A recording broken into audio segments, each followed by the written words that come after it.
So good morning, good afternoon, and good evening, everybody. It's great to see you here. We're happy that you joined us from wherever you are. It's the start of Yale's fall semester this week, and it's really a nice, beautiful day here. And I hope it's beautiful where you are too. My name is Gary Dunning, and I'm the executive director of the Forest School here at the Yale School of the Environment. I also direct the Forest Dialogue, a program here. They're both based here in New Haven. I'll be one of your facilitators for this series, and I'm giving today's introduction for the webinar.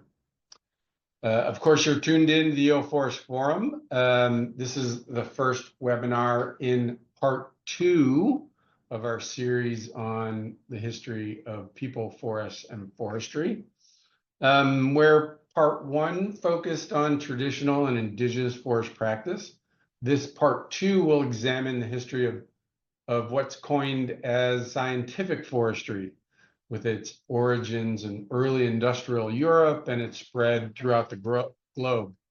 First part focusing more on Europe, and the second part of the series will look at its impact in other places, particularly in the US. It's great to see so many of you here. I hope most of you were able to attend the first part. That happened in the spring of this year. If you weren't able to see it, just note that all of those webinars and every webinar previously is available on the Yale Forest Forum website. So just go to the Yale Forest Forum website and click down through the series you're interested in, and you will see that each speaker recording is available. So I'm really excited about this second part of the series. And I think it's going to be a really fun and educational 4 months ahead. I also need to mention that there is another Yale Forest Forum webinar series happening this fall. The focus of that series is on the frontiers of forest carbon crediting. So very different series and different focus from this one on history. That series takes place on Tuesdays, but at the same time from 12 to 1 on Tuesdays through this semester. And it's very easy, just like this one, to register for that one. Just go to the Yale Forest Forum website and you'll see the link. So I want to talk a little bit, particularly those that are new to the Yale Forest Forum, I want to give you just an extremely brief history of what the Yale Forest Forum is. It was founded in 1994 by Professor John Gordon as a platform to bring together forest stakeholders in an effort to create a shared vision for the future of the US forests. It's evolved and grown over the years, past 30 years really, but it is and will always remain focused on bringing people together to discuss forest issues. The Yale Forest Forum, YFF, is currently the special events hub of the Forest School here at Yale. It serves the full Yale community and far beyond, as witnessed by you all joining us. It's our forum for engagement, learning, and discussion on pressing forest topics and challenges. To date, we've had 13 different Yale Forest Forum webinar series.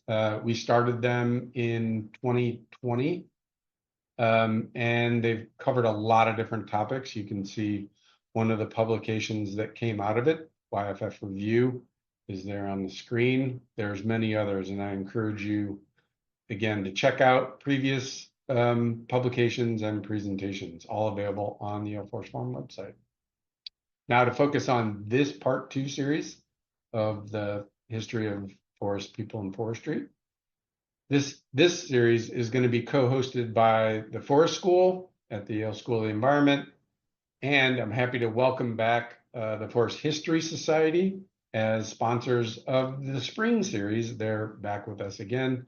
And a previous host of a series on mature and old-growth forests, the Society of American Foresters, is also co-hosting the series. And we have our newest co-host joining us, the University of Minnesota. So let me talk a little bit about your facilitators for this series.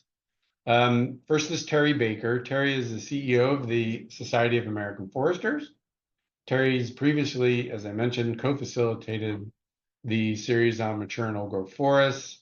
We're really happy to be working with Terry and SAF again. And I should note that this year is SAF's 125th anniversary. So again, our focus on history, working with SAF, is also in recognition of their anniversary.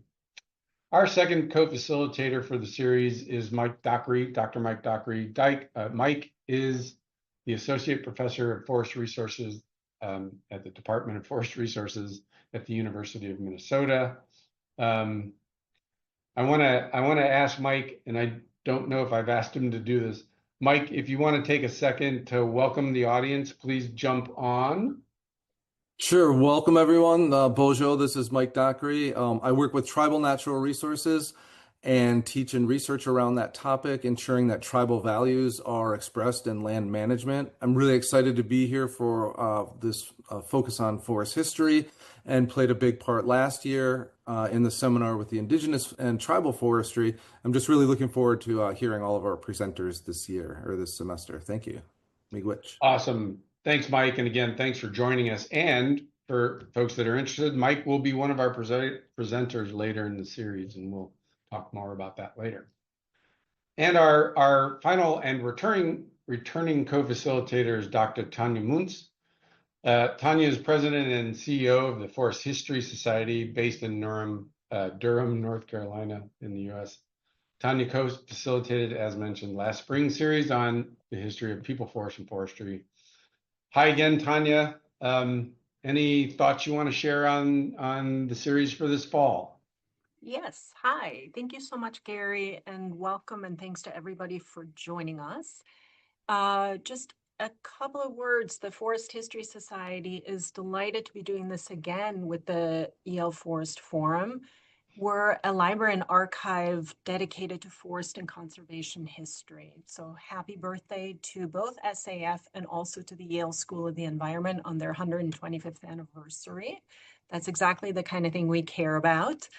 Our archives hold documents on human interactions with forests from private companies like the Weyerhaeuser Company records to organizations. We have the SAF collections in-house. We have an American Forests collections to Forest Reference Collection or Forest Service Reference Collection, and then lots of papers by individuals who are really critical to forest and conservation history. I think what I'm most excited about for this webinar is that we are going to be hearing from scholars who span the early modern period to really about the 1970s. And I think this seminar really makes the point, and this is what Forest History Society believes in as well, that understanding how humans have interacted with forests and natural resources provides really important context to the decisions we make today and the kinds of forest stewards that we are into the future. So I think we're in for a real treat, and I'm excited to be learning with all of you over the next few weeks. So thanks, and back to you, Gary. Awesome. Thanks, Tanya. And it's great to work with you again on this. And I'm looking forward to it. So as Tanya mentioned, it is not only SAF's 125th anniversary, but it's also the Yale Forest School's 125th anniversary, as you can see by that logo. So that really is the reason that we felt it was really important to put this series together. Throughout the whole year, we have and will continue to share stories of the school and how it helped shape forestry and how forestry helped shape the school. And to be able to tell that story, we felt it was important to do this two-part series, one looking back, pre-industrial, and then this series in the fall looking at industrial and post-industrial development of scientific forestry. I won't go into it, but there's a third part of this series that will look at contemporary forestry and the future of forestry, and that will happen next spring. So again, that's the idea. We wanted just to make sure, yes, we will share thoughts about the Forest School's history, but this is really an exploration of the history of forestry. And now to talk about specifically this series, as you can see, we have a fantastic slate of themes and speakers lined up for you throughout the next 4 months. Note that we have just a couple slots still open for the speakers. We're talking to a few speakers, so those slots will be filled very shortly. Don't worry.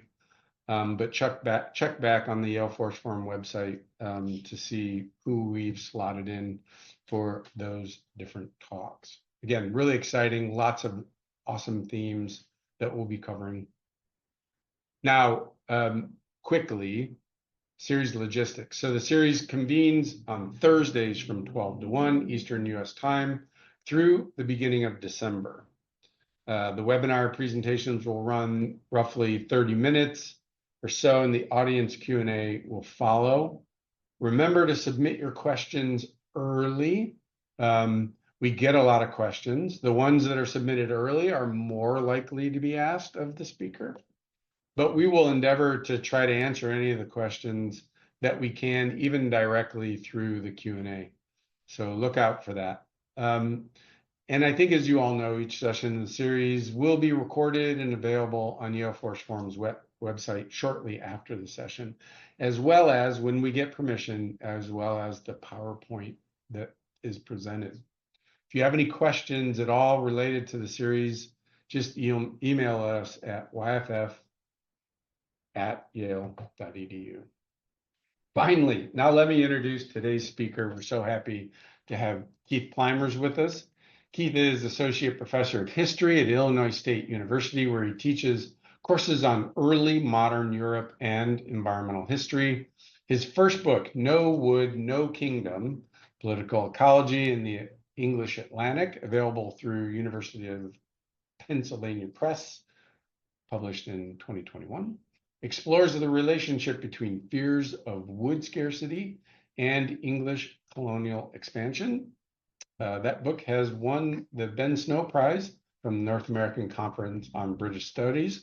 Congratulations on that, Keith. And now I'm very happy to turn it over to you. Thank you so much for having me here. I'm just going to take a moment to share my slides with you all. All right. Thank you very much for that introduction, Gary, and thank you to the invitation from everyone involved in this series. It is an incredible honor to be with you all. In a lot of ways, I've got tasked with something impossible today, which is to start off a conversation about the origins of scientific forestry. And whenever you spend time with historians, you know that every historian's worst nightmare is to explain when something begins. So into the nightmare for me today. In order to try to do this, I'm going to start us off with a really broad and at least somewhat inaccurate, deliberately so, definition of what scientific forestry might be. I would ask everyone here today to really think, as in particular the next two speakers in this series are going to be speaking to you about other potential different origin points than the one I'm going to offer you today. I'm going to start off with what I see as a series of crucial developments that take place in England over the 15th to 17th centuries, namely a shift from the management of forests for multiple uses, grounded mostly in elite hunting, though not exclusively, to the creation of new forest bureaucracies and forest officers tasked with creating quantitative assessments of forests as resources, mostly for timber and for fuel, and attempts to predict and define what the exploitation of those resources could look like in order to generate a supply of those forest products into what they called posterity and what we might anachronistically call a kind of sustainable yield. That's a bit provocative for people working in my field, but at least for our purposes today, I think it's a good way for us to try to think about what a potential origin point might be. Over the course of what I'm going to do today, I'm going to start off by trying to give us a sense of how forests were functioning in England through the medieval period and where the change begins to happen during the early modern period. From there, I want to talk about how some of those changes in forestry practice led to fears about scarcity and successive wood crises over those points in time, as well as the goal of managing woods to have a perpetual supply. After laying the groundwork of what's happening in England, I want to think about how this starts to move outwards with England's colonial expansion into the wider Atlantic world, starting with Ireland and with some efforts to manage forests, failed efforts to manage forests in 16th and 17th century Ireland, to an example of deforestation and then rather rapid deforestation or reforestation within a 100-year period in Bermuda, to thinking about the vision of forestry coming from John Evelyn, whose book Silva was the very first book published by the Royal Society, in many ways seen as a foundational figure in what we could call big science or national science. And it's notable that the first work they published was focused on forestry. So thinking about what his vision was, where it was looking domestically, and what role, if any, empire was meant to play. And then to conclude, I want us to think, in keeping with the webinar's larger themes, about how any of this makes it to North America. And to do so, I'm going to have us think about a man named Edward Randolph and about the 1691 reissued charter for Massachusetts Bay. So let's get started. In forest histories of England, a good starting point is usually the Norman conquest of the 12th century. When William the Conqueror came over, along with the Normans, and successfully took over the realm of England, moved quickly into Wales as well, one of the things that came with him was a series of laws that were designed to set aside specific grounds for elite hunting. Out of that origin in elite hunting, we see statutes, we see the Charter of the Forest in England, we see the creation of special courts and court officers with roles in enforcement that govern lands that are going to be called forests. Now, a medieval English forest is really quite a diverse thing. It includes standing trees. It also includes brushlands or pasture. And in part, this is because it's really designed around the preservation of elite hunting grounds, mostly for deer, but also for other species as well.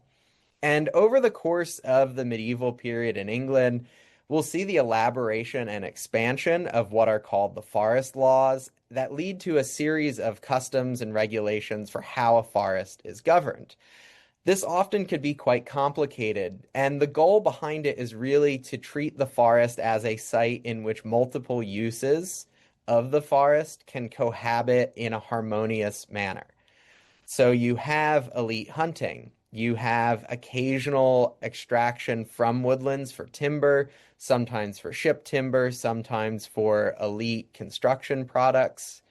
You also have efforts to manage the forests as commons for everyday people who are dwelling in or around the forests. In the image depicted here, which comes from a calendar and prayer book from 14th century Toulouse, we see an illumination depicting what is called pannage, or the seasonal right of people to let loose their pigs in the forest to feed on oak acorns and on beech mast and to fatten up. And this is one of the many common rights that were bound up with forests. In England, these were often known as the boots. So you have things like houseboot, the ability to go and gather wood or wood byproducts for house construction in a forest; fire boot, which was the right to go and gather fuel with particular restrictions for personal use within the forest. And this is really the pattern that is going to be critical throughout the medieval period. Multiple users, multiple uses, and the idea of making it all work. You have this body of statutes, the forest laws, that are designed to balance all of these uses, but they have their origin point in the preservation of hunting grounds. That doesn't mean that there were never points of friction. That does not mean that medieval English monarchs did not periodically attempt to use royal forests for things like timber production, but they were doing so within a legal and regulatory framework that was grounded in these forest laws. The forest laws are going to remain something really important going into the early modern period. Indeed, when I begin to talk about reformers as we get further along, a lot of those reformers will end up drawing on forest laws. One of the things that I argue in my book, indeed, is that when Charles I revives the forest laws in the 1630s, something incredibly controversial that helped in no small way to contribute to the kickoff of England's Civil War in the 1640s, that he was doing so in part because he saw the revival and selective application of some of these old laws as a vehicle to advance new goals for managing royal forests as timber-producing resources and as sites of what we might anachronistically call critical strategic materials, particularly masts and timber for the construction of naval vessels. So the forest laws will remain important throughout this period, but there's going to need to be, for the creation of some of the efforts at measurement and prediction, a challenge of the old forest bureaucracy that takes place. This really begins with a wider set of bureaucratic reforms, beginning with the first Tudor monarchs in England, Henry VII, and in the case of forests, really Henry VIII. Under Henry's daughter, Elizabeth, you're going to see a further intensification with a series of surveys of all royal forests taking place over the 1560s and again in the 1580s. One of these surveys is on display here from Roger Taverner. Taverner and his son would both be behind some of the biggest surveys that take place during Elizabeth's reign. And these surveys represent something new in forestry practice in early modern England, namely the attempt to systematically quantify what resources are in a forest. Doing that quantification leads to a shift in defining what a forest is, though. It may be a bit difficult to read here, but in these surveys, the number of valuable species are narrowed down, most often to oak and beech, though as you can see on page 62 for Woodstock Park on the left, there is a reference to maple there. That is relatively rare. For the most part, what is being measured is what are called serviceable or timber oaks, occasionally beech. And then the other thing being measured is coppices. And in a group of foresters, I assume everyone knows this, but at this point in time, coppices are areas of felled hardwood trees that are allowed to regenerate from the stumps in order to produce a lot of new shoots that can be felled on a roughly 15 to 18 year cycle in order to produce reliable supplies of fuel, small construction material, and the like. Surveys like this, as they're taking place in the 16th century and then again in the 17th century, are going to attempt to define what is valuable in a forest. And that act of definition in itself represents a significant shift from the old harmonious multiple use model in the past. As many of us know, what is measured is what is counted in the sense of being valued, and that is the case here as well. Suddenly, the forest as a whole, as it was defined and enshrined in law by some of the old forest bureaucracy, is becoming less important than whether or not there are appropriate or safe numbers of timber, oaks, beech, and coppices to be used for fuel. Following along with these forests, we also see a series of new bureaucratic instruments being introduced. So with some of these surveyors are coming new commissioners, special commissions that are sent out by the Office of the Exchequer in England. And for those of us who are Americans, the Exchequer is a kind of rough equivalent to our Department of the Treasury. It's in charge of financial and budgetary matters for the Crown.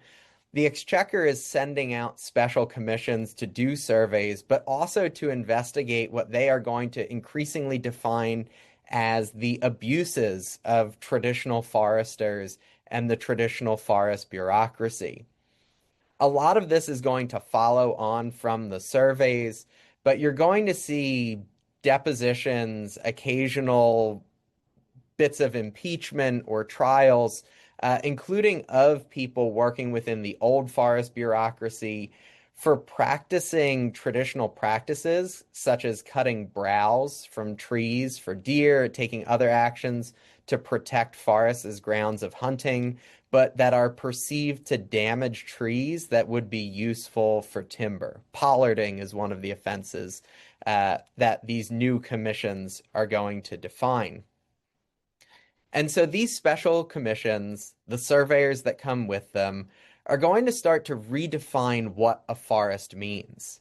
This is not without controversy. I have a great petition from one of the old forest bureaucracy in the 17th century protesting against these reforms and claiming that the new system will destroy the very face of the forest.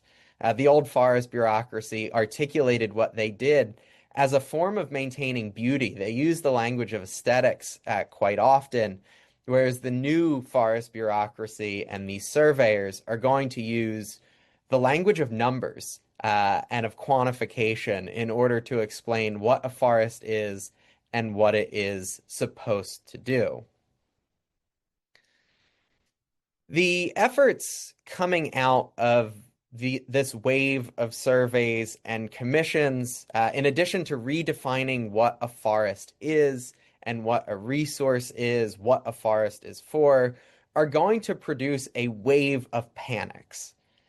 Basically, every time there's a survey, there is a group of people who say there aren't enough oaks or beech or coppices in order to supply the Navy, produce a sufficient supply of forest wood for people firewood for people dwelling in and around forests, and that this is a problem that needs to be rectified.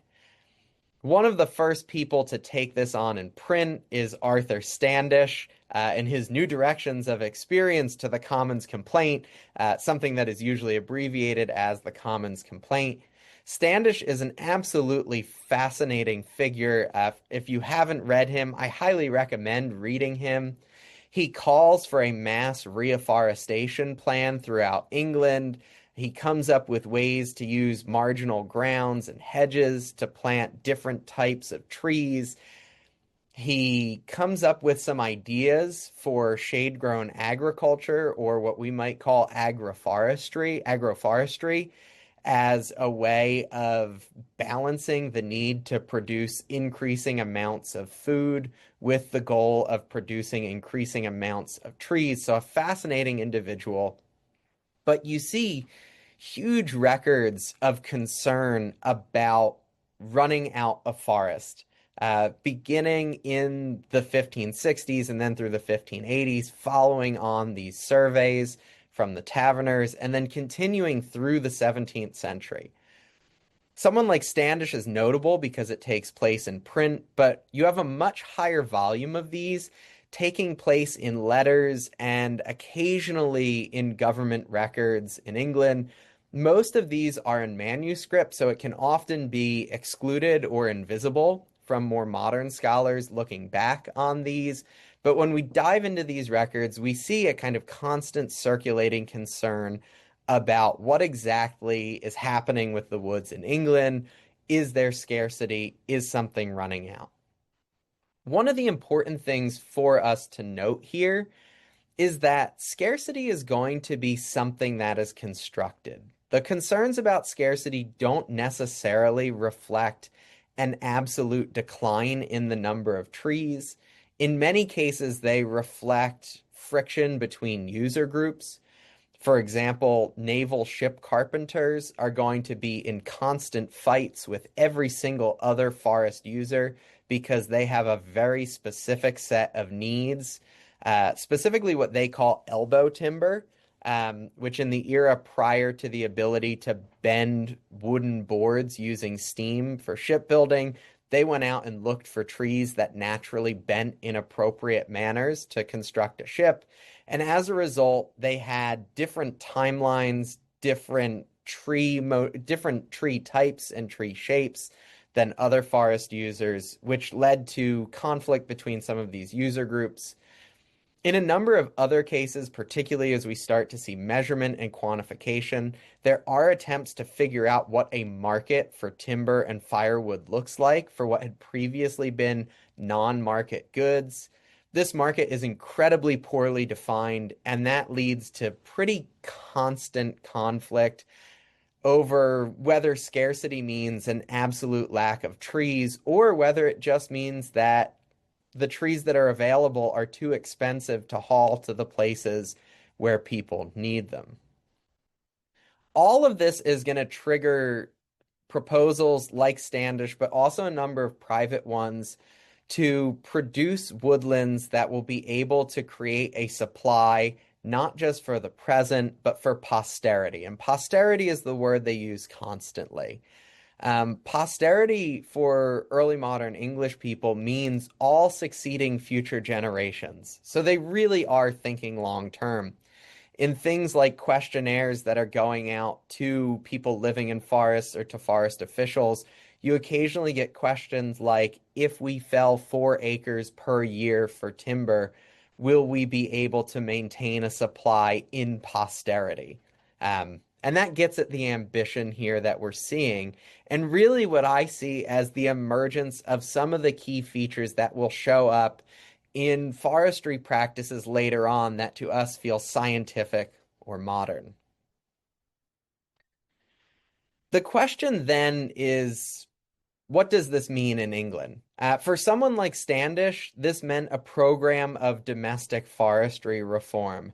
But before Standish, and at nearly the same moment as these surveys are being produced, England is also engaged in a project of colonial expansion, beginning with Ireland in the 1560s, and very quickly following with transatlantic programs of expansion with Roanoke in the 1580s, with Greenland, Newfoundland, with Jamestown, with New England, a wide range of colonial projects in the 16th and 17th centuries.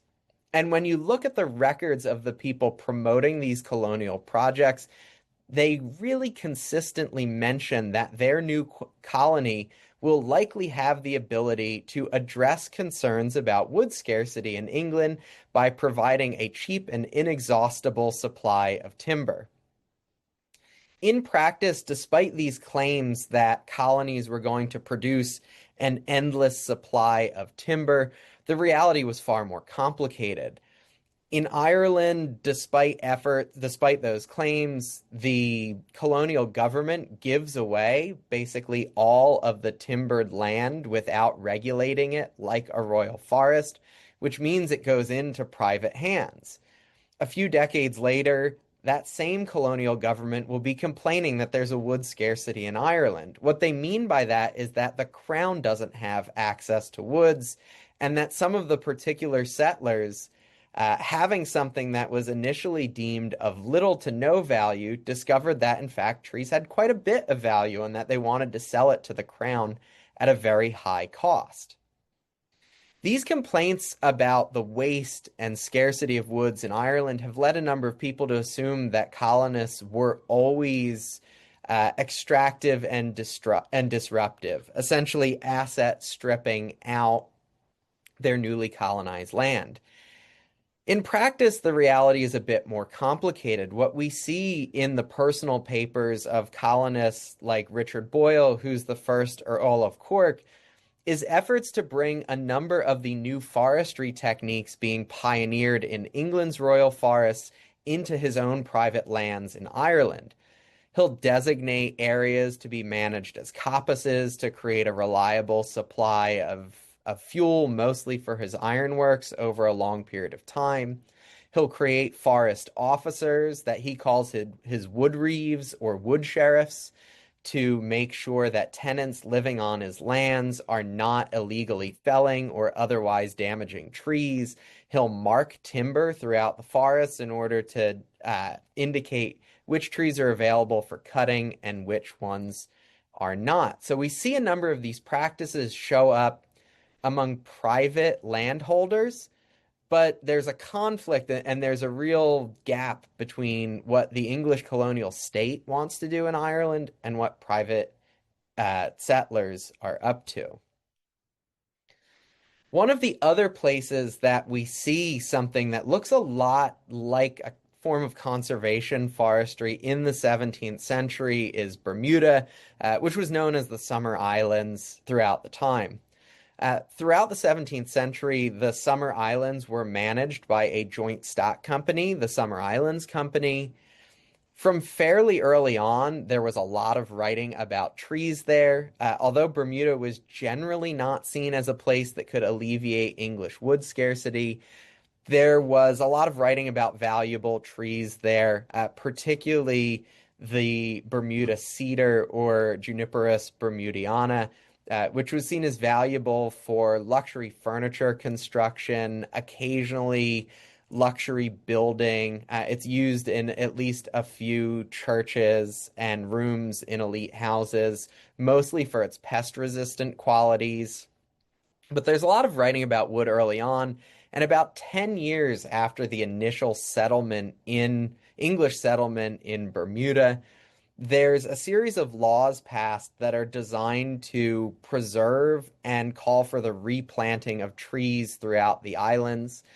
This is not just for timber production. There's an understanding that trees serve an important purpose as windbreaks to protect agriculture. There's a concern with multiple uses.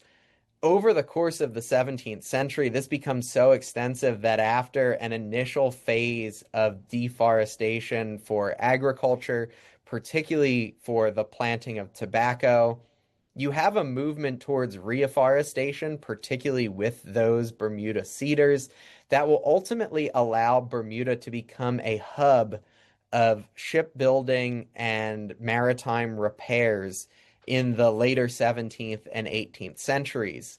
And that's a deliberate action to replant forests. So what we see in Bermuda really is something quite important where colonialism doesn't just lead automatically to the destruction of woodland resources, but it leads to a transformation of what forested landscapes look like, to select for specific tree species that are bound up with specific uses, and then to design a system of regulation and enforcement that will protect the cultivation of those tree species, including through replanting, something that really doesn't happen in England in any large-scale manner.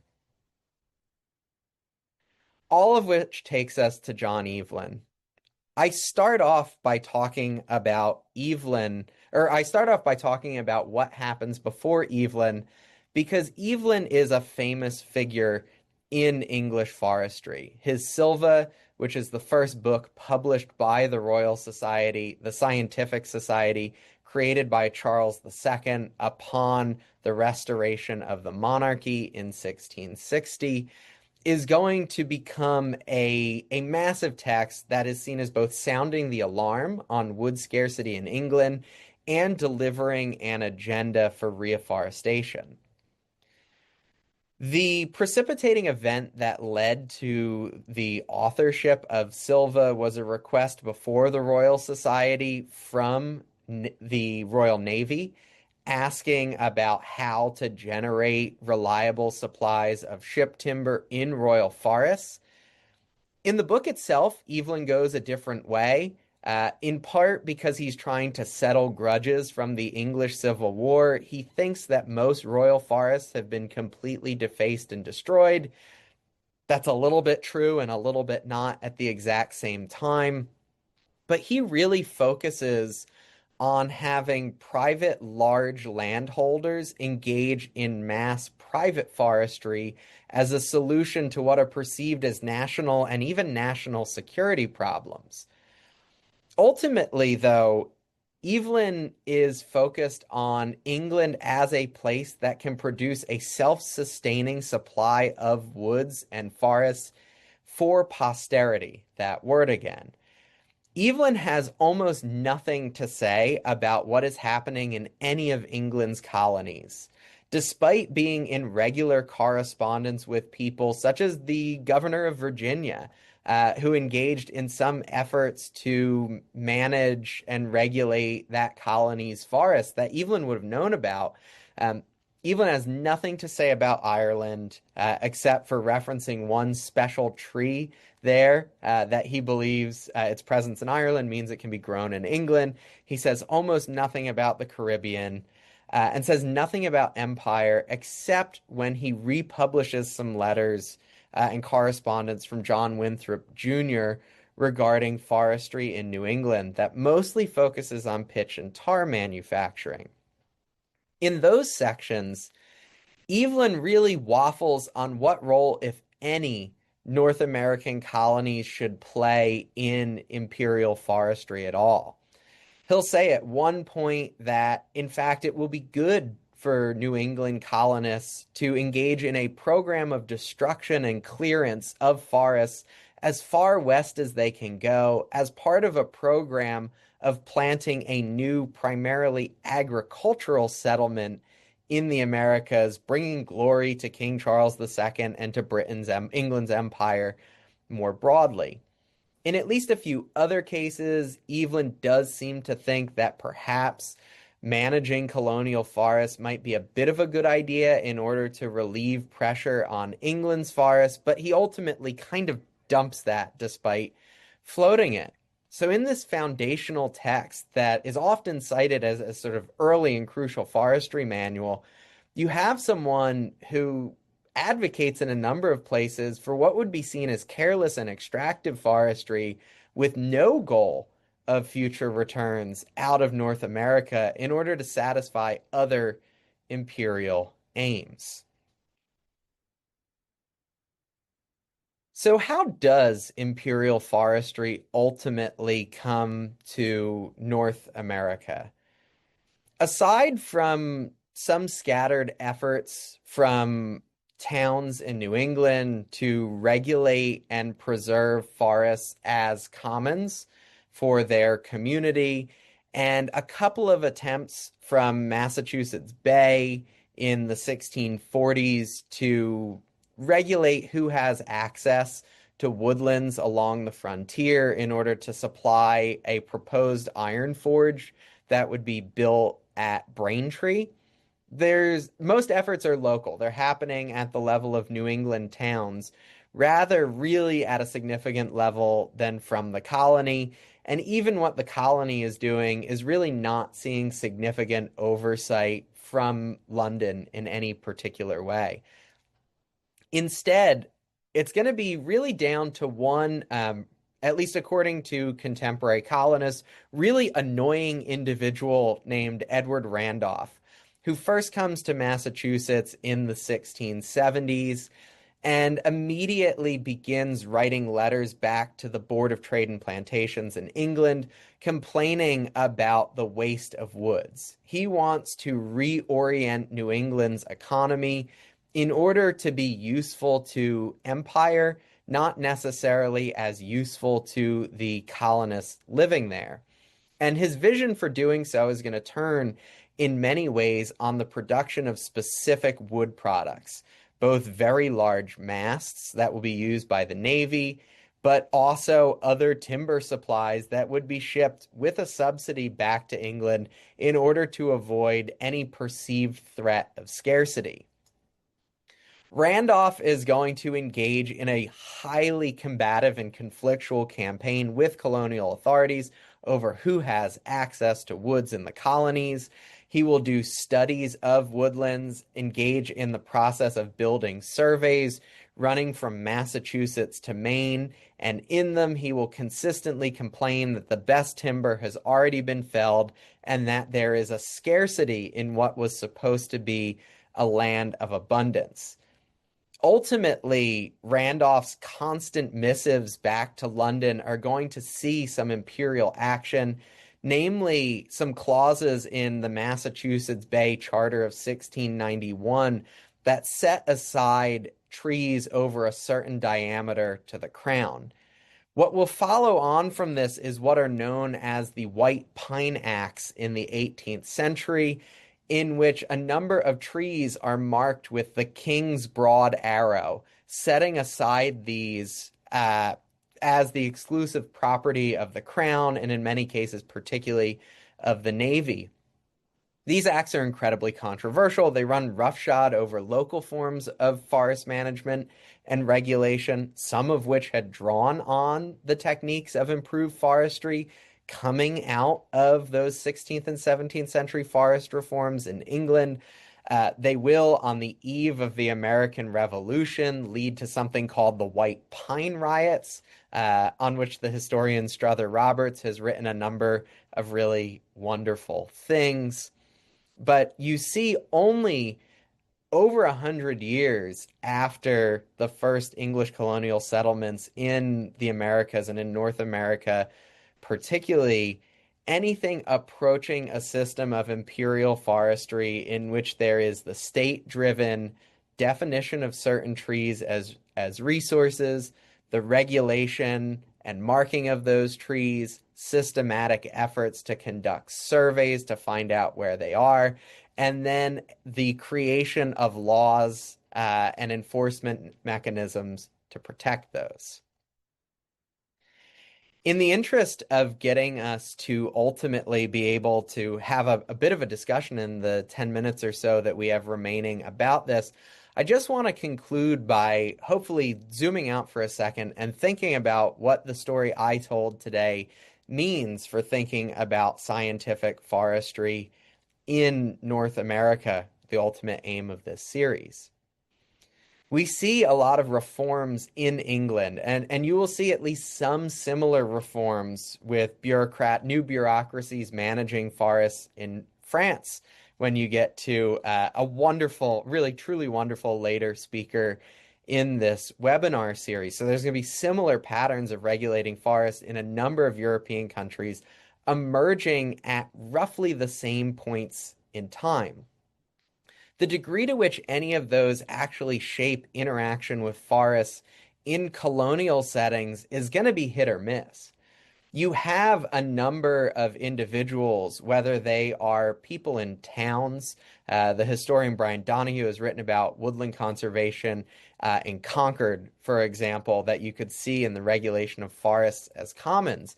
So you see systems of regulation and management that show both resource thinking and older techniques of managing as commons being brought to bear. But the ways in which those are bound up with networks of big science, the formation of a regulatory state, with efforts to manage things as natural resources or critical strategic resources, as forests will be treated in England, is something that's going to come late to the Americas. And when it comes to North America, particularly to English North America, it will come with a whole lot of controversy and conflict. I thank you all very much for being here with me today, and I'm very happy to answer whatever questions you might have. Keith, thank you so much. That was great. What a great way to start off the series in such a comprehensive overview, but also a lot of detail there. So thanks so much for that. Just to remind folks, we have a lot of questions. We'll see, Keith, how many we can get through. Let's see if we can go quickly. And then I just need a minute or two to wrap up at the end. So jumping in, Josh asks the following. I'm fascinated by the idea of manufactured scarcity in early England. There are so many residences in the early colonial period in the US, as well as the progressive era and our current moment. I'm curious about how you see this concept of manufactured scarcity interacting with carbon crediting schemes in the present. That's a Yeah, big I mean, that's a really wonderful question. And I think it really pays for us to generally zoom out whenever we can. And we think about scarcity and think about what it is, in that it's always going to be something that is defined in different ways by different people. Um, and when we try to disentangle how different either forest users or political interest groups or other people are going to define what either abundance or scarcity of a resource means, what a resource is, that's going to help us to understand what's going on in any of these cases. And that's very much the case in early modern England. There you see conflicts between kind of the most frequent ones are between naval ship carpenters and people who are granted royal charters to build ironworks in the forest. The ironworkers want basically the entire forest to become a place that they can turn into a charcoal manufactory that they're going to manage on regular felling cycles. And the ship carpenters are thinking in much longer term cycles, often 50 to 100-year growth cycles for oaks in particular. okay. I think as we get to carbon capture and where that factors in, again, the question is what are the different user groups at play, and how do we really take seriously all of the different interests involved when we think about what scarcity means? Great, thanks, Keith. Doug asks the following question. Can you reflect upon the implications of the 1493 doctrine of discovery on forestry? In British Columbia, this doctrine results in problematic and detrimental activities and attitudes. Yeah, so I mean, what's really interesting in a number of later cases, the doctrine of discovery is going to become really important. Um, there's there's not a lot of reference to it in some of these early colonial records that are being produced. They mostly just say there's an infinite store of trees, we can cut them inexhaustibly. They make little to no mention of any native claim or rights, or even when they make reference to the really robust patterns of forest management that native peoples are engaged in, from the use of fire being the most prominent. They often just kind of remark that there's a lot of fire, but they don't ever really think about why or what impact that might have on things like forest morphology. It's really kind of remarkable how much, at least at this early date, English sources are mostly concerned about explaining why in North America and the Caribbean, they're allowed to take something and that the Spanish don't have a claim to it. They don't even really get around to justifying why they should be entitled to steal things from native peoples until honestly much later in the colonial process. It's as though it doesn't occur to them that they need to justify um, things that they're going to do very violently, and they will talk about the violence they engage in, but they won't go to the trouble of cooking up a justification until later on. Thanks, Keith. Um, James asks you or comments you talked about Bermuda cedar being used extensively in early colonial days. Do you have any other examples of tree species that were highly sought after for shipbuilding or construction? For shipbuilding and construction, it's going to be mostly a focus on they will often describe things as oak, and in part, this is where from the perspective of foresters and forestry, getting into some of these early surveys is really fascinating because they're it's incredibly frustrating to figure out what trees they're actually talking about. Sometimes they will just say good timber, and they won't tell you what trees that is at all. Mm. Sometimes they'll say oak, but they're not really clear on what exactly they mean. We have examples. There's a wonderful tract, an early history of Barbados from a man named Richard Ligon, who has this incredible catalog of native trees and their diverse uses. Everything from making dyes to hardwoods that are used in furniture manufacturing to what might be good to resist insect predation on ships in the Caribbean, which is seen as a distinctive problem from elsewhere. Some of those trees, particularly things like fustic and mastic, are going to turn into dyewood supplies that are going to be exported. But in a lot of cases, you just get these incredibly vague descriptions of timber, which makes it hard to figure out if they are doing species thinking in any way whatsoever. Let's see if we can squeeze in two more. Although these might not be quick answers. Brian asks, is there a different management practice in large forests versus small community-based forests?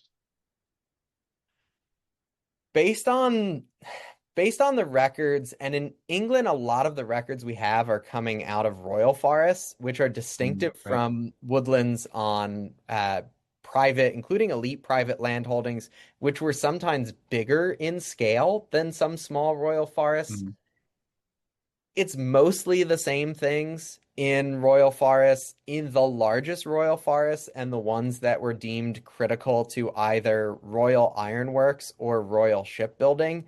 Essentially, what you see is the most vigorous enforcement. Occasionally, and this is where a kind of hard shift from kind of legal multi-use management to natural resource sustained yield or scientific management, it's really fuzzy. Um, James and Charles, but particularly James the First, really likes hunting. So he will designate some of his forests and say, manage them so I can go hunt deer. Mm. And in others, he will say, manage them to produce as much wood or iron as is possible while ensuring that posterity is protected. So some of the difference in use doesn't come down to scale or size, but to the particular habits and preferences of an individual monarch, which were idiosyncratic in a lot of ways. Okay. Let's see if we can get to this one, but this is a big question. What effect did forestry laws and regulations influence the American Revolution? I mean, this is a really huge question. If you look in some of the 18th century complaints about what tyrannical British rule meant, if you look at things like the White Pine riots, and I'd really recommend Strother Roberts' work on this, it's excellent. Essentially, you see forestry practice as just another field in which you have friction between local interests, local economic interests, local desires for political control, including over natural resources, and the goals of imperial managers and of the empire more broadly. So I think as we're thinking about the American Revolution and about forestry practice, it's useful to think about forestry as yet another realm in which there is a contest between how should resources be managed? Should they be managed for local benefit and by local people, or should they be managed for imperial benefit by people at the imperial center? Great. All right. With that, Keith, again, thank you so much for the presentation. I think it was a great way to kick off the series. Yeah, a lot more to expand on, and we will touch on more of these themes in the future, but thank you for starting this off for us. Really Thank you appreciate again for having me. It was wonderful. it. Awesome. All right, couple wrap-up items for me. As always, as a reminder, the recordings for the presentation will be available on the Yale Forest Forum website in a couple days. We need to take that time to make sure we have very accurate captions and make sure that these Videos are accessible to everybody. Slides will also be made available, and there will be a list of reference documents and readings on the Air Force One website under Keith's bio. So please check that. Next week, so continue to join us on this series.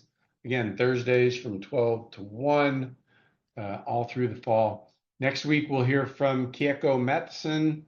Kieko is Associate Professor and Department Chair of the Department of History at the University of Hawaii Manoa campus.